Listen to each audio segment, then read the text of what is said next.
واقعہ کربلا کے بعد جب شہیدان کربلا کے سر مبارک نیزوں پر چڑھائے یزیدی فوج کربلا سے واپس مدینہ جا رہی تھی تو جس راہ سے بدنہاد کوفی سفر کر رہے تھے اسی راہ میں خولی بن یزید کا گھر تھا۔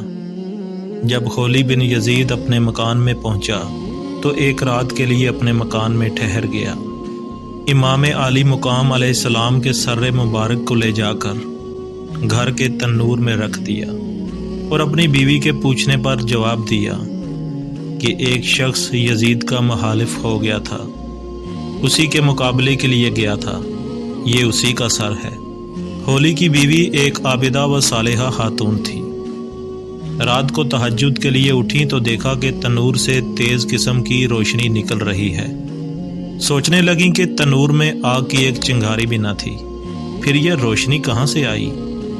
ابھی حیرت و تعجب کی یہ کیفیت ختم بھی نہ ہوئی تھی کہ دیکھا کہ چند مقدس بیبیاں آئیں اور تنور سے ایک سر نکالا۔ خولی کی بیوی نے غور سے دیکھا تو وہ نورانی شعائیں اسی سر انور سے نکل رہی تھیں۔ ان آنے والی مقدس خواتین نے سر پاک کو مشک و گلاب سے غسل دیا اور بڑی شفقت و محبت کے ساتھ ایک خاتون محترم نے سر کو اپنے سینے سے لگا لیا اور آنکھوں سے آنسوں کی دھار پھوٹ پڑی۔ اس کے بعد فرمایا، اے میرے لخت جگر، اے میرے مظلوم شہید، حق تعالیٰ بروز محشر تیرے خون ناحق کا انصاف فرمائے گا اور میرے ہاتھوں سے اس وقت تک عرش رب کا کنگرا نہ چھوٹے گا جب تک کہ میں تیرا پورا پورا خون بہا نہ لے لوں گی۔ کچھ دیر کے بعد وہ محترم خواتین سر مبارک کو تنور میں رکھ کر واپس چلی گئی اور سر مبارک کی وہ نورانی شعائیں بھی ختم ہو گئیں۔ یہ منظر دیکھنے کے بعد خولی کی بیوی فوراً اٹھی اور تنور سے سر انور کو باہر نکال کر غور سے دیکھنے لگی۔ چونکہ بارہا امام عالی مقام کی زیارت کا شرف حاصل کر چکی تھی سو دیکھتے ہی پہچان لیا کہ یہ تو جگر گوشہ فاطمہ الزہرا سلام اللہ علیہا کا سر مبارک ہے۔ ایک چیخ ماری اور بے ہوش ہو کر گر پڑی اور بے ہوشی کے عالم میں دیکھتی کیا ہیں کہ چند بزرگ تشریف لائے ہیں اور فرماتے ہیں کہ اے عفیفہ، ہراساں نہ ہو، جرم تیرے شوہر نے کیا ہے، باز پرس اسی سے ہوگی، تو اس سے بری ہے۔ خولی کی بیوی نے پوچھا کہ ابھی جو محترم خواتین آئی تھیں وہ کون ہیں؟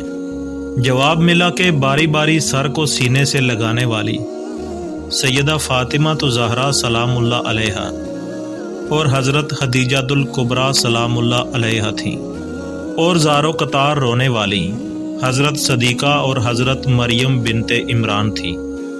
اس کے بعد ہی فوراً خولی کی بیوی کو ہوش آ گیا۔ سر اقدس کو انتہائی تعظیم و تکریم سے ایک بلند مقام پر رکھ کر اپنے ظالم شوہر کو جگایا اور کہا کہ اے سیاہ بخت، تو نے تو کہا تھا کہ یزید کے ایک باغی کے مقابلے کے لیے گیا تھا، یہ اسی کا سر ہے، صاف کیوں نہیں کہہ دیا کہ اپنی شقاوت ازلی کی وجہ سے جگر گوشہ رسول کے مقابلے میں گیا تھا اور یہ انہی کا سر ہے۔